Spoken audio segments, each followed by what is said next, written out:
Hola a todas y a todos. Estamos con un gran amigo y alguien a quien admiro, Luis Pino.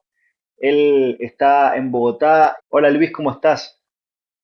Hola Federico, pues es un gusto saludarte y hablar con todos quienes nos escuchan. Muchas gracias por la invitación. Hablábamos al principio, fuera de cámara, de que hoy cuando todo el mundo habla de inteligencia artificial, de lo que es, de cómo lo comprendemos, cómo lo aplicamos en nuestro medio, vos ya venís con esta historia desde hace más de una década. Y entonces mi primer pregunta es, si podés contarnos un poco cómo fue tu primer contacto por allá, por el año 2000, 2004, con la inteligencia artificial y cómo ha sido tu camino recorrido hasta acá. Bueno, pues fueron como bimodal, ¿no? Fueron dos tiempos.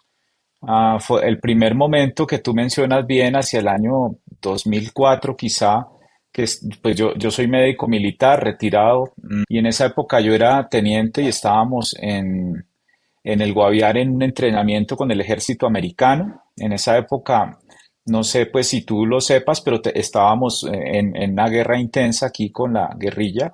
Estaba el presidente Uribe y había un apoyo muy grande del ejército americano en entrenamiento. Entonces estábamos en eso, en las selvas del Guaviare, y de pronto un sargento americano, puertorriqueño, pero americano, pues instaló un teléfono satelital, se conectó con su computador y estábamos viendo el módulo de Combat Lifesavers de los enfermeros de combate. Estábamos con los soldados y eso tiene un manual que está en inglés y en español, que es grande, y pues para los soldados era muy difícil estudiarse un manual de esos. Entonces básicamente lo que hacíamos era como transmitirles el conocimiento verbal, ¿no? No, porque donde estuvieran puesto a estudiar el manual es complicado. Entonces el sargento me mostró una especie de Palm, que era como un celular pues de la época más avanzado, con un teclado QWERTY. Entonces, y empezó a hacer realmente una especie de prompts primitivos a ese aparatico, y eran sobre preguntas del manual, porque el manual tenía un módulo de evaluación.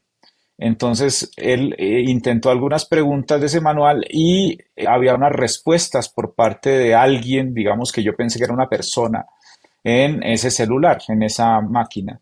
Entonces yo le pregunté y le dije, oye, ¿quién nos está respondiendo? ¿Nos está respondiendo alguien en el Comando Sur? Entonces él me dijo, no, esto es inteligencia artificial. Era un sistema de recomendación, obviamente, seguramente un sistema de recomendación de reglas simples, pero pues yo no tenía ni idea qué era eso y que, como dicen en Colombia, descrestado. Y ahí fue mi primer encuentro con la IA, pero eso quedó ahí, como algún día quisiera saber algo más de eso. Y hubo un gap muy grande porque de ahí pues yo salí a hacer mis especializaciones, etcétera. Y hasta el año 2017 me vuelvo a encontrar con, ya siendo teniente coronel, con una oportunidad de integrar inteligencia artificial en el campo médico, haciendo mi maestría en administración. Empezamos con unos compañeros, un urólogo, otra médica pediatra. Empezamos a ver cómo incorporábamos tecnología e inteligencia artificial en un modelo de negocio. No era algo de hacer inteligencia artificial, sino de traer cosas de la IA y las tecnologías para desarrollar un modelo de negocio, que era un ejercicio de nuestra maestría en administración. Ahí empezó nuevamente el tema porque me acordé de lo del 2004. Así fue la historia, digamos, bimodal. Y después de eso te aventuraste en emprender. Hay muchas cosas que ya hoy tienen su recorrido. Hay Hipócrates, que ahora quiero que nos cuentes vos de primera mano esto que es, pero que tiene un blog que todas las semanas, todos los domingos sacan información súper interesante y crítica de gente que realmente entiende y hace inteligencia en Latinoamérica. Y Oxler, que es una empresa que hoy genera servicios basados en tecnología. Así es, Federico. Sí, en este 2007 yo realmente empecé haciendo la maestría en administración en su momento porque yo quería ser general. Entonces yo dije, yo quiero ser general, yo era teniente coronel. Digamos que fue una visión más estratégica inicialmente. Luego, cuando entré a la administración, me empecé a reencontrar nuevamente con los numeritos, con, pues, obviamente, modelos económicos muy simples, pero empecé a reencontrarme con eso y dije: "Oye, qué interesante esto que se pueda embeber la predicción, la clasificación, sin saber inteligencia artificial para nada en ese momento". Entonces dije, qué bonito integrar la administración con la biología, los números con la biología, la economía. Y ahí, cuando terminé mi maestría en administración, que irónicamente en vez de volverme general me sacó del ejército porque ya me puse como muy cansón, y hubo un momento en que tuve que decidir salirme. Cuando me retiro del ejército, me encuentro con una empresa de consultoría que era de uno de los padres de familia del colegio de mis hijos.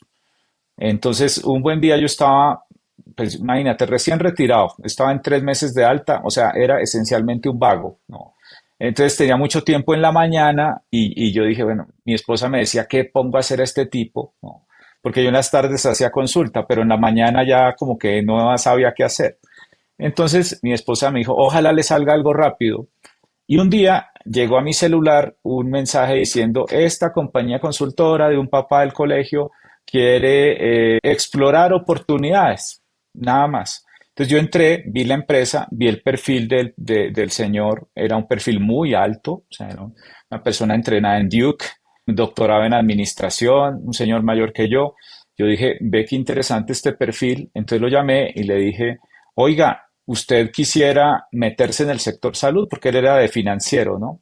Y me dijo, pues no tengo ni idea de salud, sé que viven quebrados, me dijo, pero pues venga y hablamos. Entonces nos reunimos en un café, y empezamos a hablar como de qué oportunidades veía yo en salud para hacer consultoría, Federico. Era esencialmente un tema de consultoría estratégica, 2017-18.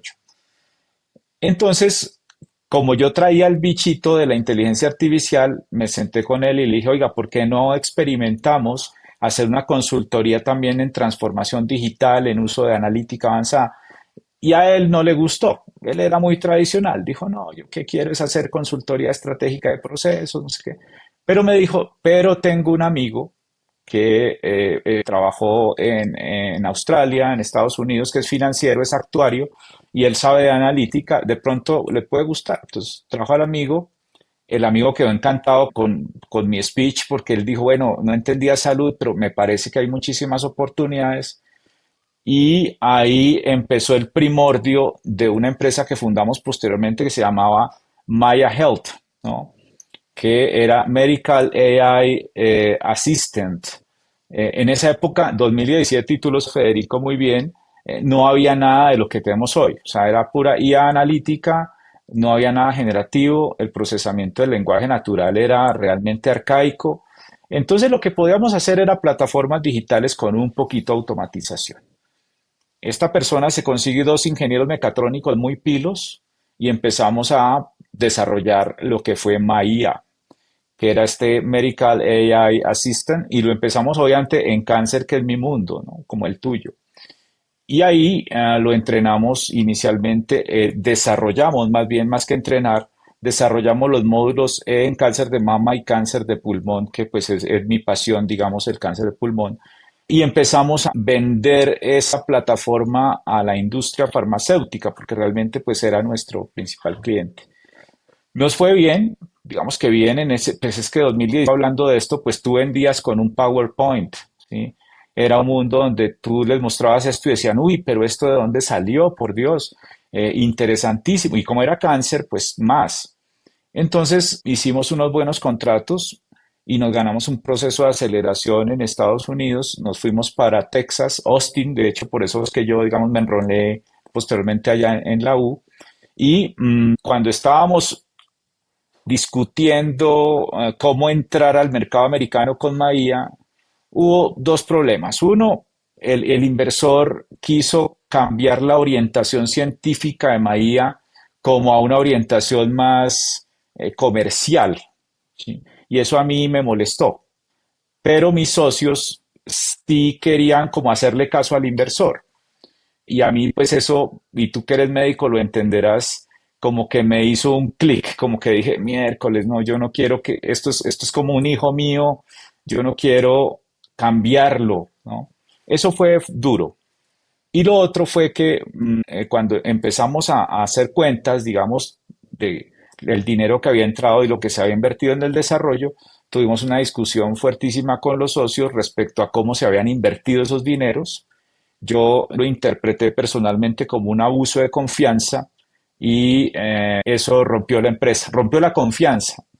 Y obviamente pues hubo un problema ahí con el potencial inversor porque él dijo, bueno, ustedes arréglense, váyanse, no hubo forma de arreglarnos, entonces nos regresó. Y ahí pues es el fracaso, ¿no? Es como un divorcio, exactamente igual a un divorcio. Entonces entré un poquito como en depresión, caí, ¿no? Dije yo, bueno, qué triste esto, me voy a dedicar a la medicina únicamente, en fin, todo lo que uno puede pensar. Pero, y ahí digamos que ahí, gracias a Dios, pues los humanos tenemos resiliencia, entonces yo dije, bueno, ¿qué saco de esto? Y primero, en la teoría de administración es muy claro que uno siempre fracasa, al menos en un intento. Entonces dije, bueno, aquí está mi fracaso. Dos, que tengo que recoger una enseñanza y la enseñanza es que no quiero depender demasiado de otro. Entonces tengo que aprender inteligencia artificial seria. Y esa fue digamos, la conclusión y por eso me puse a estudiar después inteligencia artificial, varios programas, en fin. Y hace 3 años, nuestro abogado, el que nos ayudó en el desmonte de la empresa, me dijo, oiga, pero usted, ¿por qué es tan pendejo, no? La expresión colombiana. Si usted sabe de medicina y ahora sabe de IA, ¿por qué monta su empresa? Y pues además usted tiene la mejor jefe suya, que es su esposa, y ella es médica, móntenla. Entonces así montamos a Oxler y eso fue hace ya 3 años larguitos. Y bueno, pero previamente, un año antes, ya que tú me lo preguntaste, en una de esas noches de depresión, más desvelo, más nada que hacer, lancé una convocatoria en Twitter, en el X de hoy, y escribí personal de la salud entusiasta, médicos entusiastas de la inteligencia artificial que quieran crear un centro de pensamiento, escríbanme. Yo dije, me van a escribir 2 o 3 amigos por vergüenza, por decir, oiga, me dio pena con usted, yo escribí, pero resultaron escribiéndome casi 40 personas, ¿no? De todos los perfiles de salud. Y yo dije, ¿y ahora yo qué hago? ¿Yo por qué escribí esto? Dije yo. Entonces empecé a analizar hojas de vida, había unas hojas de vida fantásticas que yo dije, yo no pensé que hubiera tanta gente metida en esto. Y ahí nació a Hipócrates, ¿no? Que como centro de pensamiento que tiene un añito más que Oxler. A Hipócrates nació un año antes que Oxler y lo fundamos el 23 de junio del 2021 en plena pandemia. En el natalicio de Alan Turing. Fue para nosotros como algo pues muy simbólico. Ahorita vamos a cumplir 4 años y empezamos de los 40 y quedamos 30 inicialmente y con ellos empezamos a definir básicamente nuestro objetivo era y es lo que tú dijiste, ¿no? Difundir conocimiento sobre IA y salud en español, tratando de que sea lo más digerible posible. Es nuestro objetivo. A propósito de eso, quiero traer tu charla TED del 2023 que abriste con un título bien provocativo, que Sí. quizás con la inteligencia artificial ya no vamos a necesitar más médicos. Sí, eso fue algo interesante. El primer programa que yo hice de inteligencia artificial fue el del programa ejecutivo del MIT, que ahora es mucho más famoso. En esa época, 2021, pues realmente no lo era mucho. Y al graduarme, digamos que como finalizando el 2022, nos llegó por correo una convocatoria diciendo, si tú tienes algún tema que te parezca interesante de IA, mándanos una propuesta y puedes ganarte una charla TED acá en el MIT.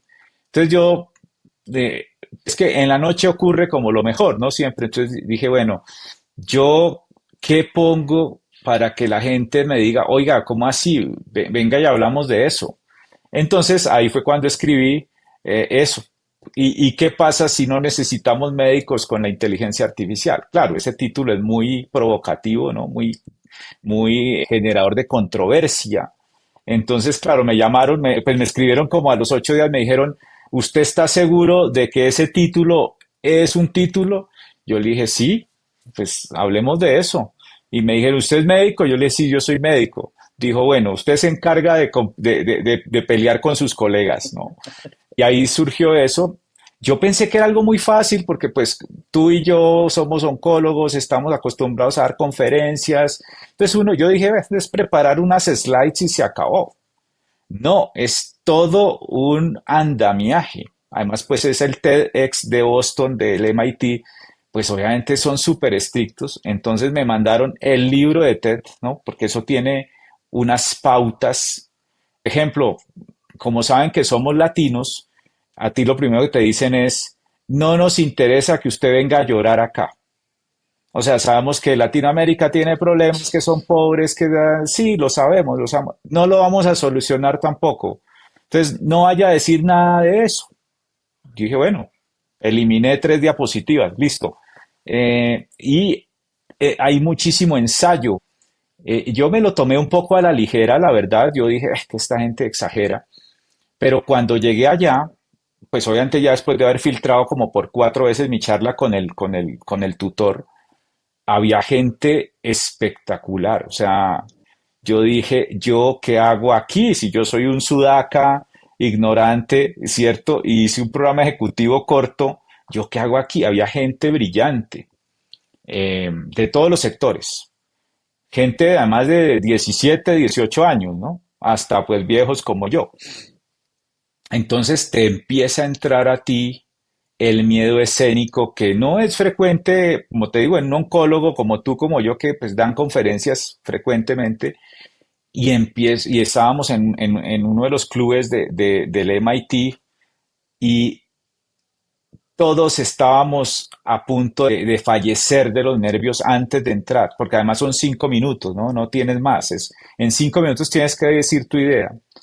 Y ahí fue cuando grabamos esta. Y básicamente lo que yo digo en esa charla, más que decir que nos va a reemplazar la IA, porque en esa época tampoco es que hubiera lo que hay hoy, eh, es como, hombre, pongámonos las pilas, miremos los médicos esto, pongámosle seriedad a esto, porque si no es posible que otros nos reemplacen con esto y ni no necesariamente sean médicos, ¿no? Ahí esa charla está en YouTube, yo siempre la recomiendo, que obviamente ya ha perdido vigencia porque pues tú sabes bien, en inteligencia artificial 3 meses te cambia todo, es impresionante. Entonces muchas de las cosas que digo ahí seguramente ya estarán obsoletas y las gráficas que pongo ahí que fueron con generativa, si tú las comparas hoy con Midjourney, con Veo o con cualquiera de estos modelos, son realmente espantosas. O sea que también sirve como referencia de ver que en IA en solo 2 años cambia todo. ¿Me puedes compartir dos anécdotas o pensamientos poderosos que te hagan pensar la vigencia y la importancia que tiene conocer y estar involucrado en inteligencia artificial para un médico que hace medicina hoy, que ve pacientes hoy? Y por el otro lado, lo mismo para un médico que está empezando o un estudiante de medicina que está empezando su carrera y que va a ser un médico de acá a 6 años. Bueno, mira, esto nos pasó de ser una cuestión pasional como la tuya, la mía, de ser algo que uno hace en su tiempo libre, de ser algo que a uno le parece interesante, a ser una competencia necesaria, ¿sí? Yo creo que no solo es medicina, todas las profesiones deben tener un mínimo vital básico hoy de IA y tecnologías exponenciales, porque es que la velocidad de esto es apabullante. O sea, realmente nosotros que hacemos cáncer, sí, nosotros que nos dábamos cuenta que el conocimiento en cáncer va a una velocidad impresionante. Uno dice, cada congreso americano es una locura, son 10, 15, 20 cambios, pero es anual. Y tú ves que los cambios realmente son cada 2, 3 meses en nuestra oncología, que es de la que más cambia. Pero aquí esto es semanal. O sea, es impresionante lo que esta gente produce semanalmente en artículos, además que ellos publican es preprints, ¿no? A diferencia nuestra, tú para publicar un artículo te demoras mínimo 3 meses, 2 meses en fast track. Esta gente publica diarios con nuevas técnicas de ajuste generativos, con nuevas modelaciones matemáticas, con agentes multiagentes, que es lo que está hoy en boom, sociedades sintéticas, en fin, esto es una explosión Entonces, imagínate si tú no tienes ni el mínimo vital básico, ¿no? De entender al menos qué está ocurriendo, así no sea en detalle, pues te va a arrollar esa aplanadora. Desgraciadamente muchos colegas nuestros, como estamos en el medio latino, dicen, ah, eso no pasa nada, eso aquí se va a demorar mucho en entrar, y eso es como todo lo demás, etcétera. Pero yo sí creo, y tú que lo vives a diario en tu hospital, yo sí creo que hay que formar una masa crítica de personas que tengan esta, digamos, este componente híbrido y que los hospitales tienen que propender porque haya un mínimo vital básico de todo su personal y que haya unos líderes médicos, clínicos, quirúrgicos que integren esto y se integren con el departamento de informática, médica, de sistemas, etcétera. Porque si no, esto nos va a dejar, el mundo nos va a dejar y después nos arrepentiremos de no haberlo hecho.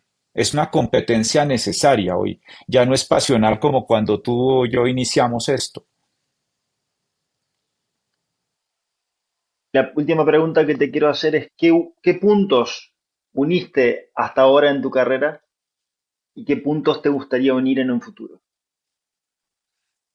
Hombre, qué buena pregunta. Yo creo que los que hemos tratado de hacer algo llamado innovación, hacemos exactamente eso que tú estás diciendo, que es, uno, ver puntos que de pronto otros no ven, porque los puntos pueden estar ahí, pero no necesariamente se ven. Y lo más difícil, que es unir los puntos. Y los innovadores tienen otra, no sé si cualidad, pero por lo menos es una característica, es que uno es terco.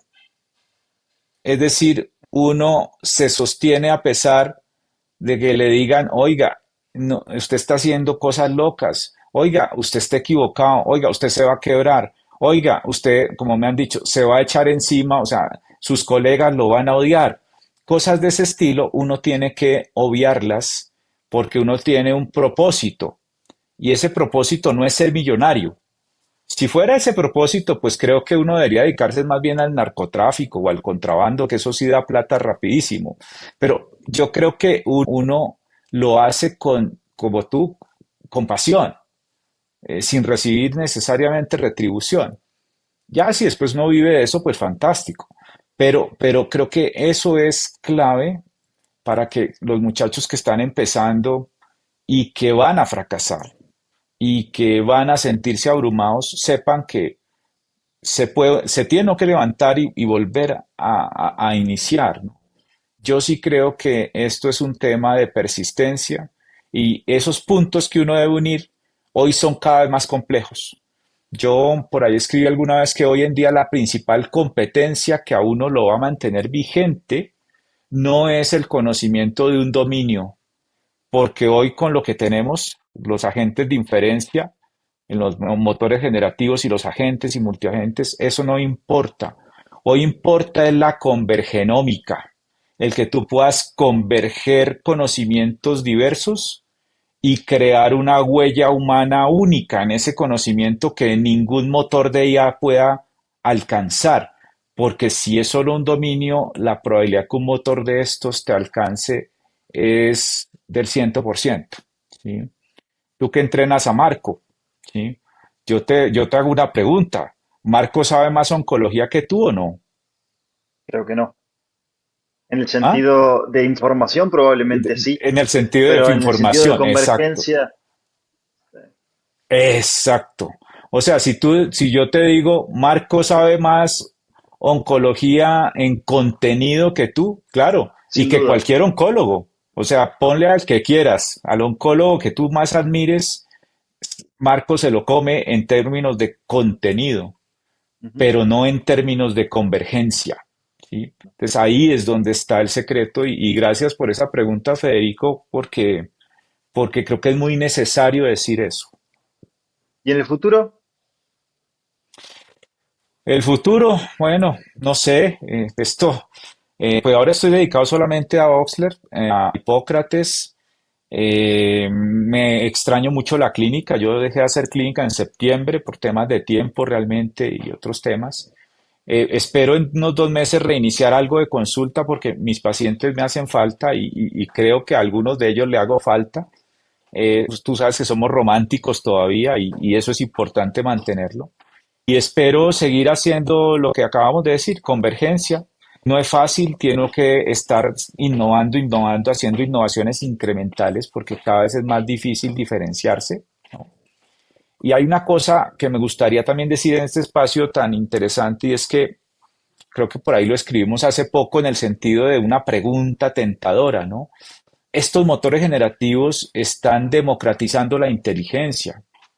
Es decir, cualquier tonto hoy con un GPT-o3 puede simular ser inteligente, ¿sí? Puede simular ser creativo. Entonces, ¿qué vamos a hacer? Uno, la convergencia, pero dos, hacer mejores preguntas, ¿no? Ser todavía más incisivo en la búsqueda de retos, porque eso sí no lo va a hacer el mediocre maquillado, ¿no? Creo que eso es muy importante también que mantengamos como seres humanos. Luis, amigazo, muchísimas gracias. Gracias, Fede. Bueno, gran amigo y como siempre otro entusiasta de esto. Que sigas creando.